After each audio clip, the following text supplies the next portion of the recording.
The stars glittered coldly in the endless black, silent witnesses to the greatest mistake the Galactic Council had ever made. They had debated, argued, and finally voted. Humans were to be left alone. Marked as * low threat, high risk. * a species too unpredictable, too volatile, to be brought into the fold. A warning was issued to all member species. * do not engage. Do not provoke. Do not underestimate. * but warnings, as it turned out, were only as good as those willing to listen. It started with a single ship, an exploration vessel from the Zorati hegemony, drifting a little too close to Earth's solar system. The crew had laughed at the Council's reports. Humans? Dangerous. They were soft, fragile things bound to their little blue world. No claws, no natural armor, not even proper psychic dampeners. What harm could they possibly do? Then the Zorati made first contact. It wasn't the greeting they expected. No fearful retreat, no awestruck submission. The humans studied them. Calculated. And when the Zorati, confident in their superiority, demanded Earth's surrender, the response was not negotiation. It was not fear. It was war. The first battle lasted 17 minutes. The Zorati ship, a marvel of galactic engineering, was torn apart by primitive projectiles and crude nuclear warheads. The Council dismissed it as a fluke. A lucky strike. But then the distress calls started pouring in, human ships, faster than should have been possible, appearing at colony worlds, outpost stations, even core systems. They didn't fight like any species the galaxy had ever seen. They adapted. They improvised. And worst of all, they enjoyed it. Now, as the fires of 100 battles burned across the stars, the Council's greatest minds gathered in panic. Their warning had been ignored. Their laws broken. And now the price would be paid, not by humanity, but by those who had dared to underestimate them. Somewhere in the void, a human fleet moved. Their course, the heart of the Galactic Council itself. And this time, there would be no mercy. The silence in the war room was thick enough to choke on. Fleet Admiral Vale of the Zorati hegemony stared at the holographic star map, the blinking red markers spreading like a disease across the galaxy. Each one was a lost outpost, a fallen ship, a colony reduced to rubble. And at the center of it all, Earth. A world they had dismissed as weak. A mistake that would haunt them for eternity. His second-in-command, a seasoned warrior with scars from a dozen battles, finally broke the silence. They shouldn't have been able to do this. His voice was hollow. Their technology was centuries behind ours. Their ships shouldn't even survive FTL travel. How are they winning? Vale clenched his fists. That was the question, wasn't it? The humans had no plasma cannons, no energy shields, no telepathic warfare units. And yet, they fought like nothing the galaxy had ever seen. They turned asteroids into missiles, hacked alien systems with laughably primitive code, and, most terrifying of all, learned from every defeat. Every time the Council thought they had them cornered, the humans changed the rules. Meanwhile, back on Earth, the story was different. The world had united in a way no one had thought possible. Old enemies stood side by side. Scientists, soldiers, engineers, everyone working in a frenzy fueled by something the aliens couldn't understand. Desperation. They weren't just fighting for survival. They were fighting for every person they'd ever loved, every city they'd ever called home. And that made them dangerous in a way no galactic database could predict. In the outer rim, a lone human scout ship drifted near a dying star. Its crew wasn't military, just a handful of engineers and a pilot who had volunteered for a suicide mission. Their job? Find the Council's weakness. And they had. Buried in stolen data files was something impossible. A secret so big it could shatter the galaxy. The Council hadn't just underestimated humanity. They had lied about everything. The pilot's hands shook as she transmitted the data back to Earth. They're not the first, she whispered. We're not the first species they've tried to erase. On the bridge of the last Zorati dreadnought, alarms screamed as human warships dropped out of FTL. Admiral Vale watched them approach, not in formation, not with any logic he recognized, but with a terrifying, chaotic precision. The humans didn't fight fair. They didn't fight honorably, and now, as the first missiles locked on, he realized the horrible truth. The warning had been right. And it was far too late. The transmission from the scout ship crackled through Earth's command centers like a live wire. Scientists, generals, and politicians leaned in, their faces pale under the flickering screens. The data was undeniable. The Galactic Council had a history written in blood. Worlds like Earth had risen before, civilizations that dared to defy them. And one by one they had been erased. But this time was different. This time, the Council had made a fatal mistake. They hadn't just awakened humanity's fury, they had united it. Old rivalries between nations dissolved overnight. Resources were pooled, secrets shared, and for the first time in history, Earth spoke with a single terrifying voice. No more. Deep in the asteroid belt, hidden shipyards worked around the clock. Engineers, some barely out of university, jury-rigged alien tech with human ingenuity. A captured Zora T plasma cannon was stripped apart, rewired, and made 10 times deadlier. A stolen navigation computer was hacked, its secrets ripped open, revealing the locations of every major Council world. And at the heart of it all, one plan took shape, not just to survive but to strike back. Meanwhile, the Council scrambled. Their fleets, once spread thin to dominate 1,000 worlds, were being pulled back to the core systems. Panic slithered through their ranks. Reports flooded in, human ships hitting supply lines, ambushing patrols, vanishing before reinforcements could arrive. They fought like ghosts, like nightmares. And worst of all, they were getting stronger. On the bridge of the Odyssey, Earth's first true warship, Captain Elias Varga watched the stars blur past. His crew was exhausted, but their eyes burned with something darker than fatigue. Revenge. Justice. Call it what you wanted, it fueled them. Ahead, the sensors picked up the faint energy signature of a Council relay station. A critical target. Cut it off and an entire sector would go dark. Ready the missiles, Elias ordered, his voice quiet. And prepare for hell. The station's defenders never saw it coming. One moment, space was empty. The next, the Odyssey roared out of FTL, guns blazing.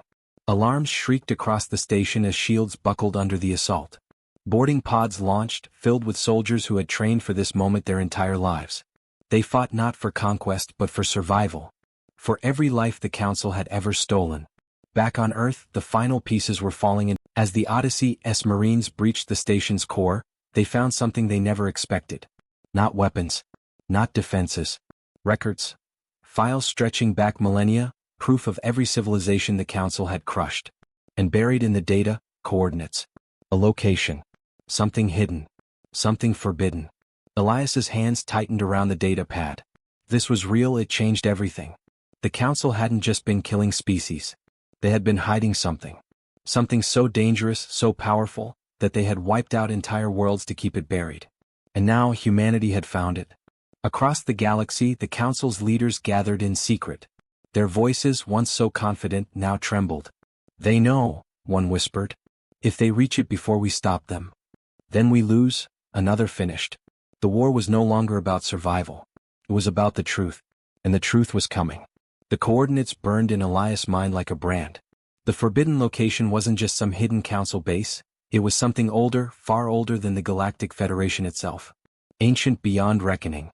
And the Council hadn't just been hiding it, they had been guarding it. Back on Earth, the revelation sent shockwaves through high command. Scientists pored over the decrypted files, their faces growing paler with each passing hour. The data spoke of a relic, a weapon, or perhaps something worse. The Council hadn't invented their dominance. They had inherited it. And whatever lay at those coordinates was the source. The Odyssey's crew didn't celebrate their victory. They moved in hushed urgency, prepping the ship for the most dangerous jump yet. Every system was checked, every weapon loaded. The Marines who had stormed the station now sat in silence, gripping their rifles a little too tight. They had all seen the same thing in the data logs, images of ruins, of civilizations not just conquered but erased down to the last molecule.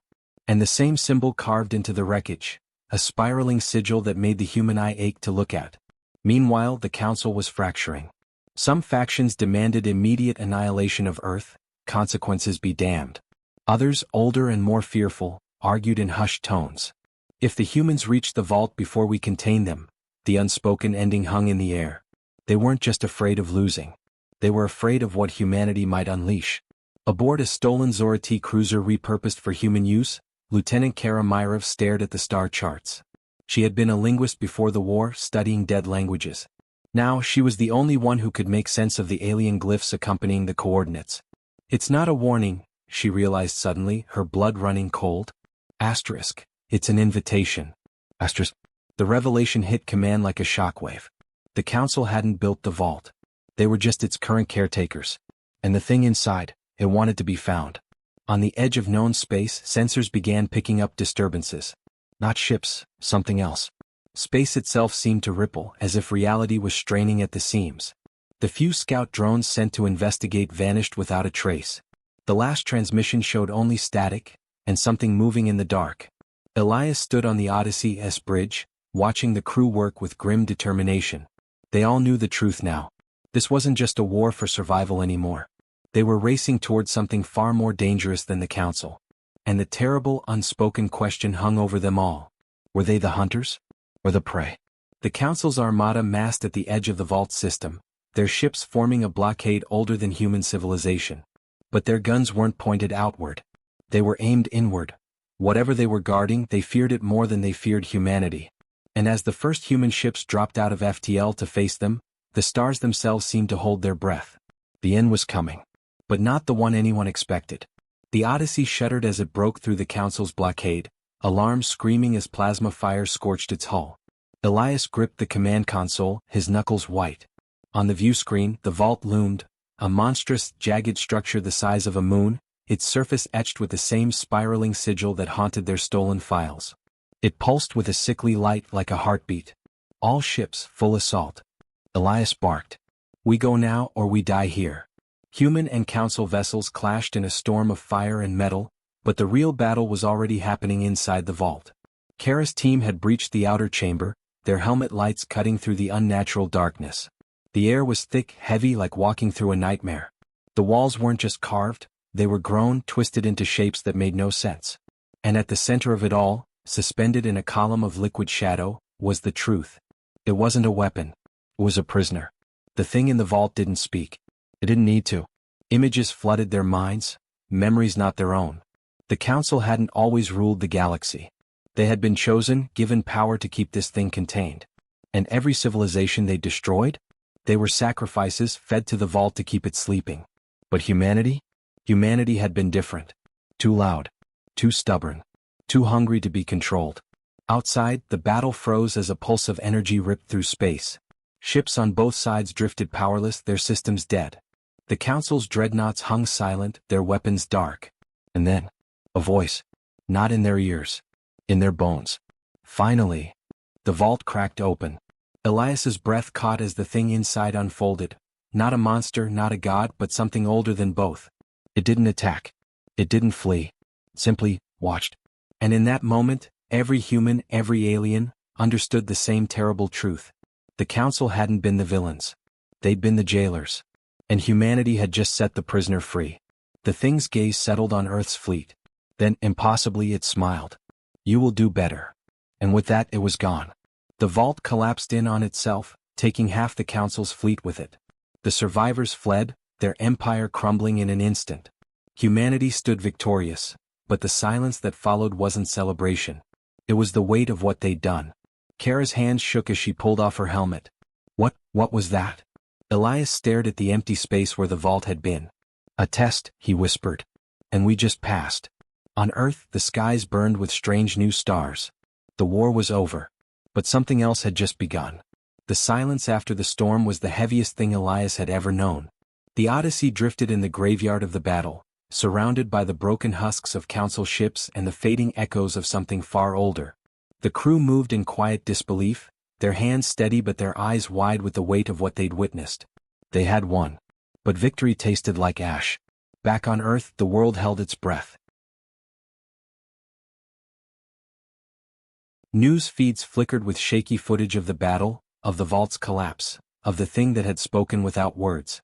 Scientists scrambled to make sense of it, but some truths were too big for equations. The Council's remaining forces had scattered, their reign shattered in an instant. The galaxy was free. But freedom, it turned out, was just another kind of responsibility. Kara sat in the ruins of the vault's outer chamber, running her fingers over the strange carvings. They were fading now, crumbling to dust as if their purpose had been served. She thought of the thing's last words, * you will do better. * a challenge. A warning. A hope. The Council had ruled through fear and control. Humanity would have to choose a different path. And they did. Slowly, carefully, the first transmissions went out. Not demands. Not threats. Offers. Earth's surviving ships became envoys, reaching out to the species the Council had oppressed. Some were wary, others desperate. But one by one they listened. The galaxy was wounded, but it wasn't broken. Not yet. Years passed. The scars of war remained, charred worlds, empty ships, the quiet grief of those who had lost too much. But from the ruins something new grew. A coalition. Not an empire. No vaults. No secrets. Just voices finally speaking for themselves. Elias stood on the observation deck of a new ship, watching the stars. They looked different now. Not just points of light but possibilities. Behind him, Kara laughed at something a former council scientist had said, now their friend. The galaxy was still strange, still dangerous. But it was theirs. And somewhere in the dark between the stars, if you listened closely, you could almost hear it. A whisper. Better. The reconstruction of Earth took years no one had planned for. Cities that had once braced for annihilation now turned their defenses into bridges. The great orbital platforms, built to repel alien invaders, became docks where ships from 100 worlds could safely anchor. There was resistance, of course. Old fears don't die quietly. Some argued they should fortify, should take control of what remained of the Council's technology and ensure humanity would never be threatened again. Elias found himself standing before what remained of the United Nations, now expanded to include representatives from the first allied species. The chamber hummed with translated speech, the air thick with scents both familiar and alien. We didn't win this war by becoming what we fought, he said, his voice carrying the weight of hard-earned wisdom. That thing in the vault showed us the cycle has to break somewhere. Let it break here. In the outer systems, Kara led archaeological teams to the ruins of civilizations the Council had erased. Each discovery was a knife to the heart, beautiful cultures reduced to fragments, their stories nearly lost forever. But with each artifact catalogued, each mural recorded, humanity and their new allies pieced together a different history of the galaxy. Not one of inevitable domination, but of countless chances for connection that had been brutally severed. The former Council worlds presented the greatest challenge. Stripped of their central authority, some descended into chaos. Others clung desperately to old hierarchies. It was a human diplomat, a former schoolteacher from Nairobi, who made the breakthrough on Zorith Prime. You feared us because we were unknown, she told their remnant leaders. Now we have the chance to know each other. Not all threats vanished with the vault's destruction. In the dark between systems, something stirred. Ships went missing. Colonies reported strange signals. The first expedition to investigate found only an empty station, its walls covered in fresh carvings of that same spiraling sigil. When the images reached Earth, Elias felt the old chill return. It's testing us, he murmured to Kara. Seeing if we really will do better. The galaxy's new alliance faced its first true test when the distress call came from a former Council world. Something had emerged from their oceans, something ancient and terrible that the Council had apparently kept contained for millennia. The debate raged for days. Some argued it wasn't humanity's problem. Others remembered too well the cost of indifference. When the combined fleet arrived, they found a world on the brink. The creature, vast as a mountain and singing a song that drove unprotected minds to madness, was tearing through coastal cities. Conventional weapons had no effect. It was Kara who noticed the pattern in the destruction. It's not attacking, she realized. It's searching. The breakthrough came from an unexpected source, a young Zorati scientist whose grandfather had served on the Council. In their restricted archives lay the truth. This was no monster, but a mother separated from her offspring. The creature's terrible song was a lament, not a war cry.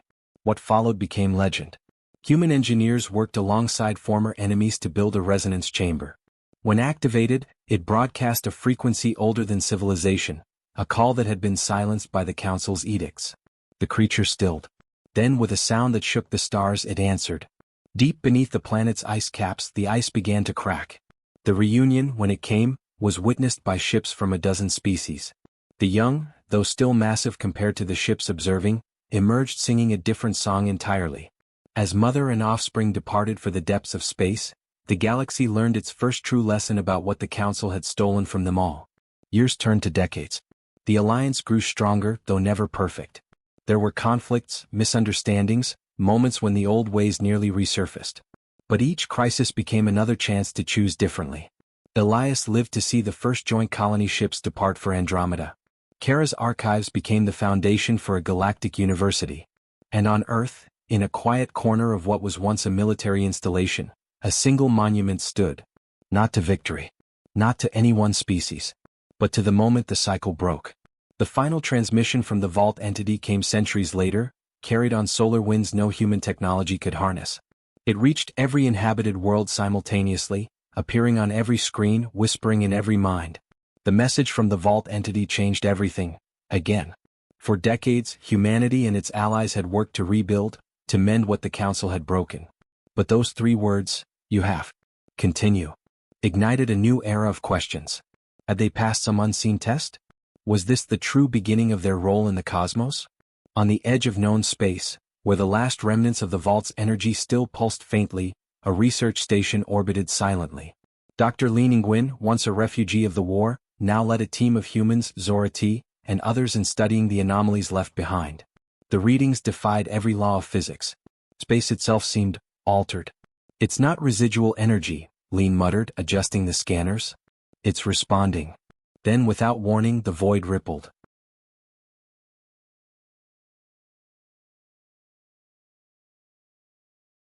A ship emerged, but unlike any ever recorded. Its design was organic, flowing as if grown rather than built. And it was broadcasting a signal on every frequency, a repeating pulse that made the researchers' implants hum in harmony. The message was simple. The architects await the truth of the vault. The galaxy had believed the Council was the ultimate power. They were wrong. The entity humanity had released was not the prisoner, it was the warden. The true architects, the first civilization, had ascended beyond physical form, leaving behind the vaults as tests for younger species. The Council had failed theirs, choosing control over growth. But humanity? Humanity had done what no other species had before. They had changed the rules. Now the architects were reaching out. A choice for the future. The new ship, an envoy of the architects, hovered above Earth, silent and waiting. The world held its breath. Leaders debated. Was this another test? A trap? A reward? Elias, now old but still sharp, stood before the global assembly one last time. "We didn't come this far by fearing the unknown," he said. "We came this far by facing it." Kara, her hair streaked with silver but her eyes still bright, nodded. "This is why we were tested. Not to rule. Not to conquer.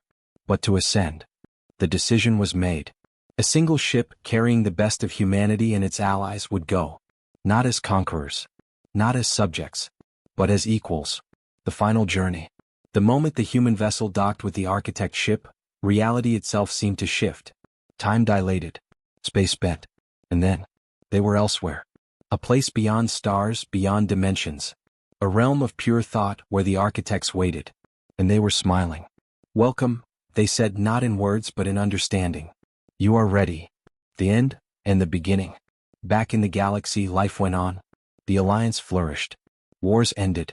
New worlds were born.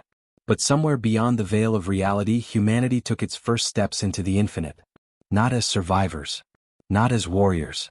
But as something more. And the universe shuddered. Final words. The story of humanity had always been one of defiance. Of struggle. Of reaching beyond their grasp.